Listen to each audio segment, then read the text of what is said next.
کیا کبھی آپ کے ساتھ ایسا ہوا ہے کہ آپ کی آنکھ اچانک کھل گئی ہو، آپ سب کچھ دیکھ رہے ہو لیکن جسم بالکل بھی نہ ہل رہا ہو، آواز نکالنے کی کوشش کریں مگر آواز نہ نکلے، اور ایسا محسوس ہو رہا ہو کہ کوئی آپ کی گردن دبا رہا ہو یا چھاتی کے اوپر بیٹھا ہو؟ اگر آپ کے ساتھ بھی ایسا ہوا ہے تو گھبرانے کی ضرورت نہیں ہے۔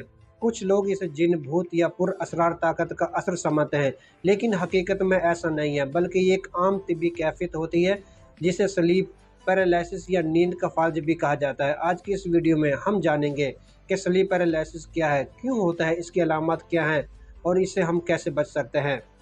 سب سے پہلے یہ سمجھتے ہیں کہ سلیپ پیرالائسس ہوتا کیا ہے۔ جب ہم سوتے ہیں تو ہمارا دماغ کچھ وقت کے لیے جسم کے زیادہ تر پٹھوں کو آرام کی حالت میں رکھتا ہے تاکہ ہم خواب دیکھتے ہوئے حقیقت میں ہاتھ پاؤں نہ چلانے لگے۔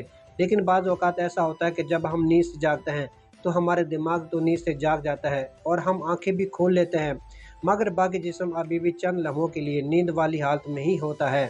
یہی وجہ ہے کہ انسان کو لگتا ہے کہ وہ جاگ رہا ہے، مگر نہ ہاتھ ہلتا ہے، نہ پاؤں، اور نہ ہی آواز نکلتی ہے۔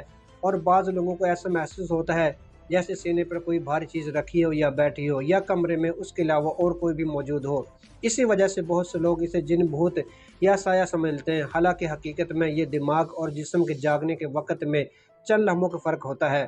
اس کی عام علامات میں اچانک آنکھ کھل جانا، جسم کا چند سیکنڈ یا 1-2 منٹ تک نہ ہلنا، آواز نہ نکلنا، سینے پر دباؤ محسوس ہونا، خوف محسوس ہونا، اور بعض اوقات کمرے میں آپ کے علاوہ کسی اور کے موجود ہونے کا احساس شامل ہیں۔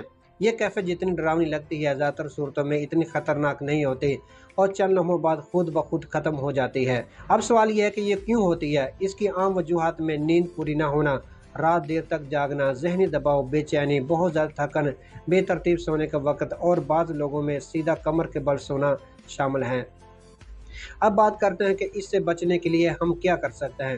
نمبر 1، روزانہ 7 سے 8 گھنٹے کی اچھی نیند لیں۔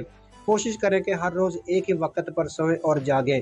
نمبر 2، سونے سے پہلے موبائل کا استعمال کم کریں۔ نمبر 3، چائے یا کافی رات کے وقت کم پئیں۔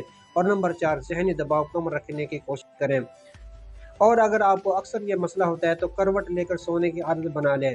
اگر کبھی سلیپ پیرالائسس ہو بھی جائے تو گھبرائیں نہیں، بلکہ خود کو یاد دلائیں کہ یہ چند لمحوں میں خود ختم ہو جائے گا۔ آہستہ آہستہ انگلیاں یا پاؤں ہلانے کی کوشش کریں اور پرسکون رہیں۔ لیکن اگر یہ مسئلہ بار بار ہونے لگے، نیند بہت خراب رہنے لگے یا روزمرہ زندگی متاثر ہونے لگے تو کسی نیند کے ماہر، ڈاکٹر یا مولوی سے ضرور مشورہ کریں، کیونکہ بعض اوقات اس کے پیچھے دوسری طبی وجوہات بھی ہو سکتی ہیں۔ ناظرین، سلیپ پیرالائسس جنی بیماری خطرناک سمجھی جاتی ہے، لیکن انہی خطرناک ہے کون؟ بس تسی سون دی تے صبح اٹھن دی روٹین ایک بنا لو۔ رات کو جلدی سوو تے صبح جلدی اٹھو تے نماز پڑھو، نماز پڑھنے کے بعد واک تے نکل جاؤ۔ دوستو، واک تے جایا جے، کسی بابے کو نہ پہنچ جانا۔ اگر تسی کسی بابے کو پہنچ گئے تو واقعی انہیں تواڈے وچوں جن کر دینا جے۔ ایک گل تے دسو بیلیو، تسی میرا چینل سبسکرائب کر لیا گیا؟ نہیں کیتا تے کر لو یار، کدوں کرنا جے۔ اگر تسی اے ویڈیو یوٹیوب تے ویکھدے پئے ہو تے میرا چینل سبسکرائب کرو، تے اگر تسی انسٹاگرام یا ٹک ٹاک تے ویکھدے پئے ہو تے فالو کر لو تے نال لائک بھی کر لیا جے۔ انشاءاللہ ملنے ہیں کسی نیکسٹ ویڈیو وچ۔